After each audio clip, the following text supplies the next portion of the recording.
Hello, my name is Nikki Zavola, and welcome to FutureDerm TV. Whether you're a softball player or not, I know that the athletic types aren't the only ones who want to bat 1,000.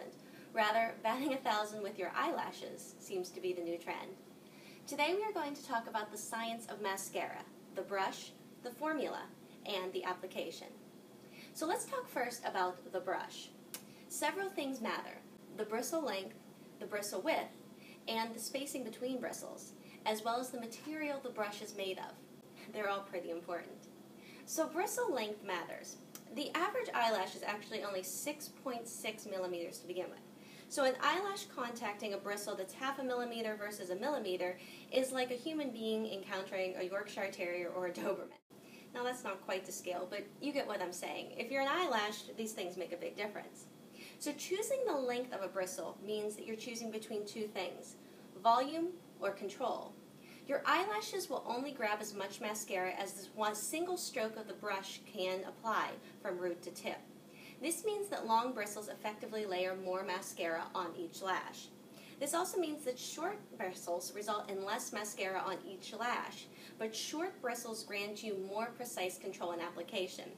I love a full set of eyelashes, so I'm in favor of using a mascara brush with long bristles on the top and one with short bristles on the bottom for more control. The second thing that matters with your brush is the spacing between the bristles. Now, the real question here is, do you want to go for a more dramatic look or do you want to go more natural?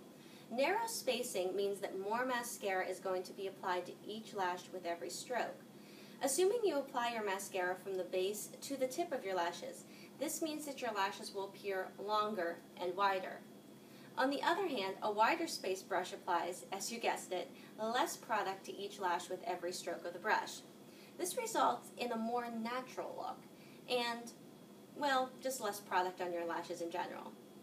Now, another thing that matters with your brush is the material that it's made of. You may have noticed manufacturers are moving to more rubbery, silicone-based brushes. There is a reason for this. Rubber cushioning expands and retracts based upon the thickness of your lashes. So thinner, sparser lashes push back less on the brush, and hence they get more product rubbed off on them. And thicker, fuller lashes will push back, getting less product applied to them, even though there's a greater force. Another reason I love silicone or rubbery brushes is because they have less friction than other materials, so less of the product sticks to your brush and more will adhere to your lashes. Now this may sound hokey, after all, eyelashes are only like big, and we're talking about a bristle and brush that's like teensy tiny, but remember that your eyelashes are just 6 millimeters long. So every millimeter makes a world of difference when you're an eyelash. Now let's talk about formulations. The question here is, do you want maximum results or do you want waterproof and smudge resistant?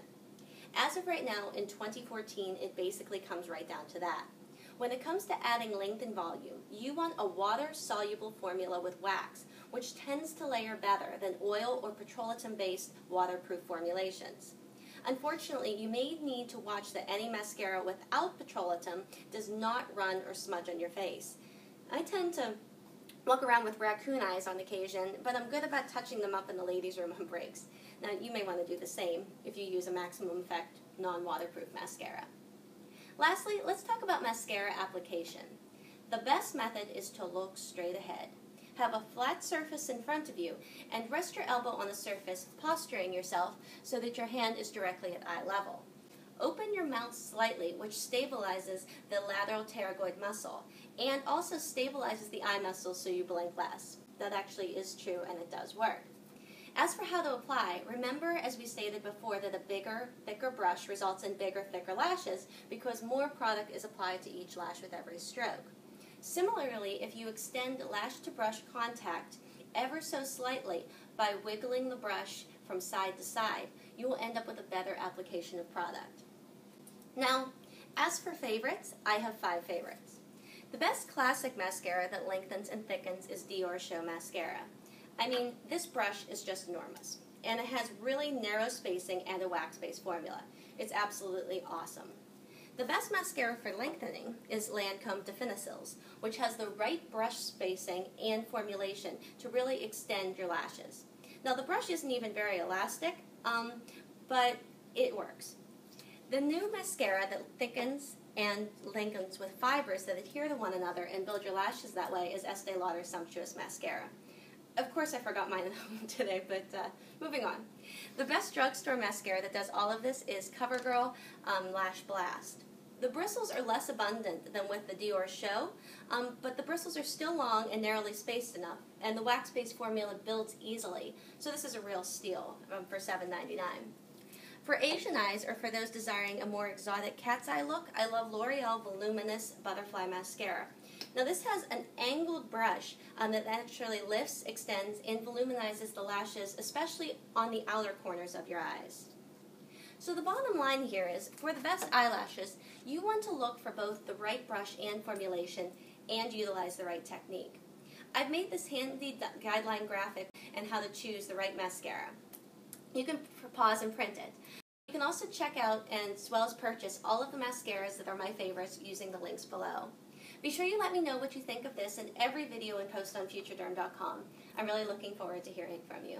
Thank you.